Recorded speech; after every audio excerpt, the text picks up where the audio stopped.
प्रिय मित्रों, जय मसीह की। नमस्कार। आप सबको कैसे हैं आप लोग? उम्मीद है प्रभु की कृपा से आप सब लोग ठीक होंगे। मैं हूं पास्टर राजकुमार और आज हम लोग बात कर रहे हैं वचन से प्रकाश कार्यक्रम के अंतर्गत। और मैंने आप लोगों को बहुत बार प्रभु के वचन में से जो वचन बांटे हैं वो यूहन्ना रचित सुसमाचार में से थे। आज मैं जो वचन आप लोगों के साथ में बांट रहा हूं वो भी यूहन्ना रचित सुसमाचार और उसके 4 अध्याय में से है। और जो घटना आज मैं आपको बताऊंगा वो एक पिता की है जो अपने बच्चों को बहुत प्यार करता था और अपने परिवार का देखभाल करता था। एक ऐसा व्यक्ति राजा हेरोदेस का कर्मचारी था, उसकी फौज में था और वो चाहता था कि उसके परिवार में सभी लोग खुशहाल रहें, संपन्न रहें, भले चंगे रहें। लेकिन एक दिन क्या हुआ, उसका बेटा बीमार हो गया और बेटा बीमार होने की वजह से ये राज कर्मचारी जब उसको ये समाचार मिला तो वो बहुत दुखी हुआ, बहुत परेशान हुआ, क्योंकि वो अपनी संतान से प्रेम करता था और अपने परिवार से भी बहुत प्रेम करता था। तो आइए, जब वो प्रभु यीशु मसीह के बारे में सुनता है, जब वो प्रभु यीशु मसीह के बारे में चर्चाएं उसके कानों तक पहुंचती हैं, तो वो कैसे रिएक्ट करता है, कैसे बात करता है, थोड़ा सा प्रभु के पवित्र वचन में से पढ़ेंगे। और यहाँ पर लिखा गया है कि वहाँ एक राज कर्मचारी था जिसका पुत्र कफरनहूम में बीमार था, और जब उसने सुना कि यीशु उसके गलील में आया हुआ है तो वो उसके पास गया और उससे विनती करके कहने लगा कि हे प्रभु, मेरे पुत्र को चंगा कर दे, क्योंकि वो मरने पर है। उसको नहीं पता था कि उसके बच्चे को क्या बीमारी हुई है, लेकिन वो अपने बच्चे की भलाई के लिए, चंगाई के लिए, उसके अच्छे भविष्य के लिए प्रभु यीशु मसीह के पास आया है। और हम देख सकते हैं कि वो एक राजा का निजी कर्मचारी था और राजा के साथ में रहता था, लेकिन हम देखते हैं उसकी अपनी मजबूरी, शायद उसकी दवाइयाँ, शायद उसके जो राज वैद्य होते हैं वो उसको ठीक नहीं कर पाए।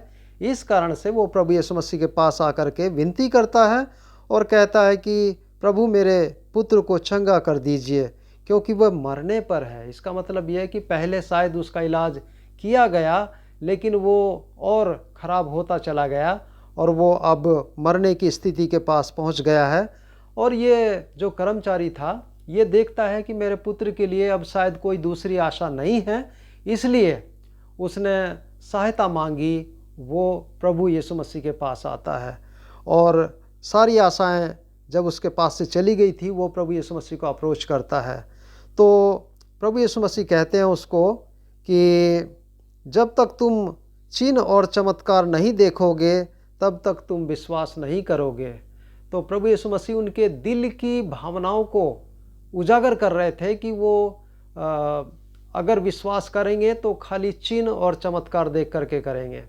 तो एक ऐसी जनरेशन, एक ऐसी पीढ़ी जो हमेशा प्रमाण चाहती थी प्रभु यीशु मसीह के पीछे चलने के लिए, उसके पास विश्वास करने के लिए। तो यहाँ पर हम देखते हैं उसने कहा कर्मचारियों से कि महोदय, मेरे बालक के मरने से पहले मेरे घर में चल और उसकी मदद कर दीजिए। परंतु प्रभु यीशु मसीह ने उससे कहा, जा, तेरा पुत्र जीवित है। और इतनी बात सुन करके ये जो राज कर्मचारी है वो वापिस चल देता है। उसने डिटेल नहीं पूछी प्रभु यीशु मसीह से कि कैसे मेरा पुत्र जीवित होगा या कैसे उसकी बीमारी ठीक होगी, कितने दिन में हो जाएगी। ये सारी बातें वो अपने मन में सीधा संपूर्ण विश्वास करके अपने घर चला जाता है। और लिखा है कि वह मनुष्य यीशु के वचन पर उसने विश्वास किया और अपने घर निकल गया। और जब लिखा गया है कि जब वो रास्ते में ही था तो उसके दास उससे मिले, उसके लोग, कर्मचारी उसके पास आए और वो कहने लगे कि तेरा बेटा जीवित है और वो बेहतर हो रहा है। तो कर्मचारी ने अपने कर्मचारियों से पूछा कि वो कब से ठीक होने लगा है। तो उन्होंने बताया कि 1 बजे से, कुछ समय पहले से। और ये राज कर्मचारी तब उस समय में अपने मन में विचार करता है कि वही वो समय था जब मैं प्रभु यीशु मसीह से मिला था। और जब प्रभु यीशु मसीह के से वचन आए थे कि तेरा पुत्र जीवित है, तो तब से वो घर में वो बच्चा ठीक होने लगा। तो यहाँ पर अब हम ये भलाई हुई, ये चमत्कार हुआ, ये राजकर्मचारी को एक आशा मिली, कंफर्टिंग वर्ड्स मिले प्रभु यीशु मसीह की ओर से, सांत्वना मिली है। और उसके बाद में क्या हुआ, लिखा गया है कि जब पिता ने देख लिया कि ठीक उसी समय हुआ था जब प्रभु यीशु ने कहा था कि तेरा पुत्र जीवित है, तो लिखा है कि और उसने तथा उसके परिवार ने विश्वास किया।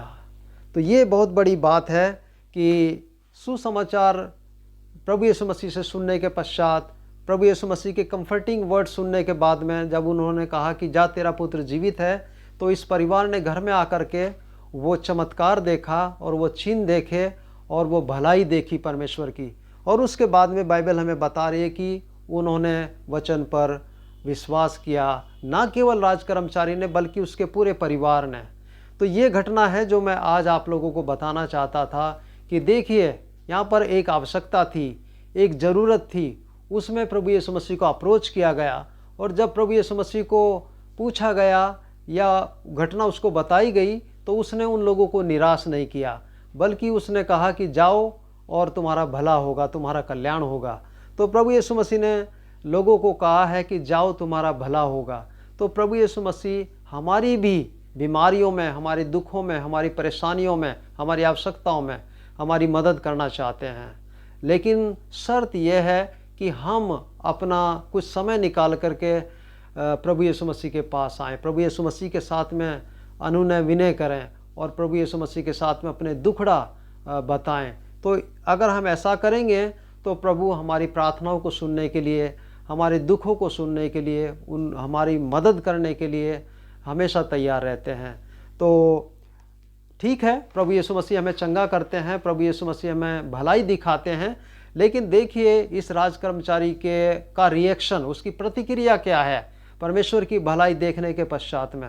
और ये बाइबल हमें कह रही है कि उसने प्रभु यीशु मसीह पर विश्वास किया।